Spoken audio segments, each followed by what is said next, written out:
before doing a walkthrough, I'm building the relationship. So now I have a positive relationship with at least one teacher.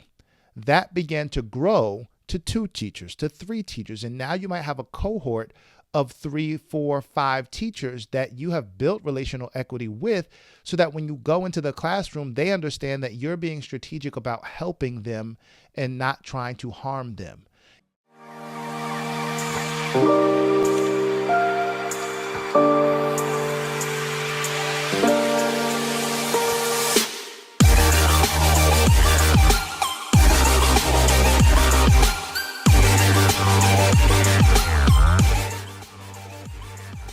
What's going on, aspiring school leader? I am Dr. Donovan Smalls II, and welcome to Beyond the Classroom. I help aspiring school leaders land their first leadership role, navigate complex dynamics, enhance communication skills, and drive instructional excellence. Today's topic is driving instructional excellence, supporting teacher growth in your first year. Now, this topic is extremely important because when you are an aspiring school leader, you're going to be eager to be an instructional leader. Obviously, being an instructional leader is the foundation of what you have learned in your education administration program. It's what you are constantly hearing during professional development sessions. It's that you have to be an instructional leader. And although I think that is extremely important, I think that there's an underutilized aspect. There's an aspect of understanding what instructional leadership actually looks like that we're going to unpack today. And what I mean by that is when you are transitioning from a classroom teacher to a school leader, it is extremely important that you understand the nuances of being an instructional leader.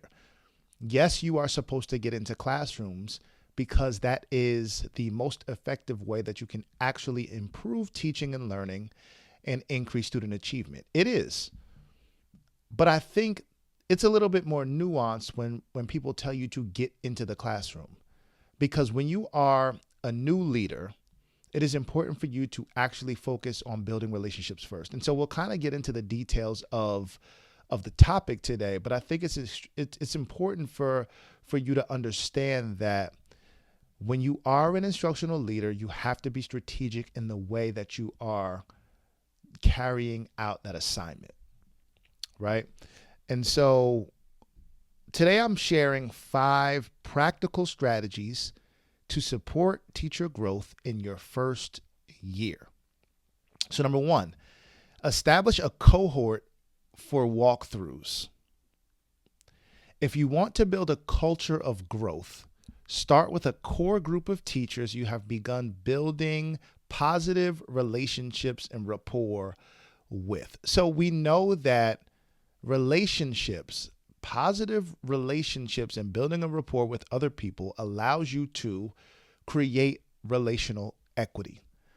So when it comes to being an instructional leader and actually getting into classrooms, you have to begin by building the relationships with teachers first, because people are not necessarily going to just trust you just because you have a title of being an assistant principal or a title of a vice principal or a title of a supervisor or a title of a director. You have to earn and build trust. And so you immediately thinking that you're just going to go into classrooms to try to support teachers, there might be a level of, of distrust that is currently happening based on previous situations that have nothing to do with you. And that's not your responsibility, but you are responsible for figuring out how you can build relational equity enough so that when it comes time for you to go into a classroom to do a walkthrough, it's not being received as you trying to get people, that you're not trying to be overly critical about their teaching performance, specifically if you have not built that relationship yet. And so one of the practical things that I did, and I think that it really helped me be an instructional leader is when I made that transition, I started to build relationships one conversation at a time. So what that meant was before doing a walkthrough, I'm building the relationship. So now I have a positive relationship with at least one teacher. That began to grow to 2 teachers, to 3 teachers. And now you might have a cohort of 3, 4, 5 teachers that you have built relational equity with, so that when you go into the classroom, they understand that you're being strategic about helping them and not trying to harm them. You're helping them by providing feedback, by seeing what's going on in the classroom, by not just focusing on the areas where they need to grow, but they also know that they're going to receive something positive from you being in their classroom, right? And I'm not talking about a formal observation. I'm talking about a walkthrough where you are able to really just see what's happening on a day-to-day basis. We know that sometimes, and think about your experience as a classroom teacher, when you know that somebody is coming in the classroom to evaluate you, it does bring a different level of anxiety. It does bring a different level of preparedness, right? And so, which you should always be prepared. But what I mean is that we know that sometimes an evaluation is going to allow you to a formal evaluation is going to allow you to prepare in ways that you would not necessarily be able to prepare for if it's just somebody walking into your classroom and you not knowing that it's going to happen, right? And so when it comes to a walkthrough, if you are able to build the relational equity starting with one conversation at a time, starting with one teacher at a time, you can develop a small cohort of individuals who actually trust you. And then you build the relational equity with other people so that when you're doing your walkthroughs, you're actually providing the feedback that people need. So I want you to use these classroom walkthroughs as opportunities to model what it looks like to be a leader, what it looks like to be a master teacher. And so you could also partner with the teachers to be able to collaborate on a lesson to demonstrate some of the things that you are seeing, because we know that modeling is a great way for other people to see and learn by your expertise. So again, number 1, in terms of our 5 practical strategies to support teacher growth in your first year, is establish a cohort for walkthroughs. Number 2, give actionable feedback during your post-observation conferences. If teachers leave your feedback session unclear on their next steps, you've missed an opportunity for real growth. So here's the thing, right? You've done your observation, right? We're talking about a formal observation now, not necessarily a walkthrough. This could actually apply to a walkthrough as well, but let's talk about the actual post-observation that you are going to have, because this is a formal evaluation. During your post-observation feedback, you might have seen a lot of great things that you want to highlight. You also may have seen some areas of growth that you want your teachers to be able to focus on, to improve on. And I think that that's extremely important, right? All of us can get better, even as leaders. And so I think that when you're giving your feedback, it's important for you to give practical steps. You want to be able to give action items. If you are giving a laundry list of areas where somebody needs to improve during your post-observation conference, you're doing something wrong. You need to give specific action items where you think that the teacher can improve so that they can focus on those specific areas. You do not become a better teacher, a better leader, if you are giving someone many different areas where they need to improve without any specific action items that are going to immediately move teaching and learning forward. That's the key. What action item can you give your teacher during your post-observation conference that's going to immediately move teaching and learning forward. That should be your primary focus. You want to give one or two areas. There shouldn't be a laundry list of areas where somebody needs to improve, because which ones do they focus on? You want to specifically target those areas, provide them with actionable feedback, and that is what's going to help move the needle forward. So I want you to provide a concrete action plan that they can implement as soon as possible, right? That's what's going to be the key.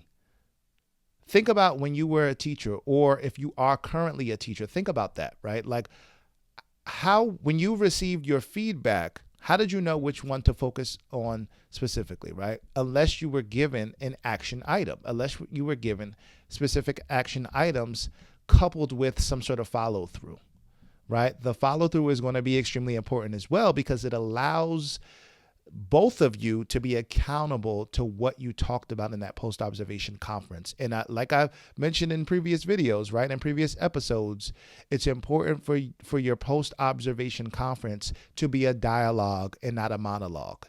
It shouldn't be you being the only person that's speaking, giving your perspective on the lesson without actually hearing from the teacher, because they're able to provide a level of context that you might not be privy to, because you're not in the classroom, in their specific classroom, every single day with their students. So it should be a dialogue and not a monologue. Number 2 was give actionable feedback during post-observation conferences. Number 3, be proactive. Ask teachers what support they need. Yes, you want to be visible in classrooms, right? And visible in the hallways, but visibility without action is just supervision. Be the leader who listens and responds. Don't be the leader who listens and then just sits on the information because you have so many things that are on your plate that you just forget to take action on the item that the teacher expressed to you that they needed, right? So you want to be somebody that's proactive as opposed to reactive. During informal conversations or your classroom visits, ask teachers directly, what's one thing I can do to support you right now? And this is a strategy that I particularly use during my post-observation conferences as well, right? I want to hear, and this might be just a general question. It might not be specific to instruction, right? And the teacher might, express to you what they need in terms of your feedback, your supervision, but you want to open up this question so you can hear directly from them in terms of how you can support them. If you are giving constructive criticism, if you are giving areas of growth, then you need to also be open to receiving areas of growth from the teachers that you're going to be leading. That's true leadership. Leadership should not be a one-way process where you are the only individual who is giving feedback, but you are unable to receive feedback. And yes, it is a vulnerable position, but at the same time, if you are on the same page with your teachers, if you are allowing everyone to see that we are all equals here, then you should be able to receive feedback just like how you give it. And so be open to receiving feedback. Be proactive when it comes to addressing the needs of your teachers, regardless of its instruction, regardless of whether it has to do with operations, regardless of what it has to do with culture and climate. You need to be open to receiving the feedback and being proactive in trying to solve problems. Number 4, identify your teacher's professional goals and bring them alongside. If you invest in a teacher's growth, they'll invest in your vision. I want you to remember that. If you invest in a teacher's growth, they'll invest in your vision. So let's say that you have a teacher that comes to you, right? When you get that first leadership role, let's say you have a teacher that comes to you and they say, man, like you really inspired me to now go back to school and work on my supervisor certification, right?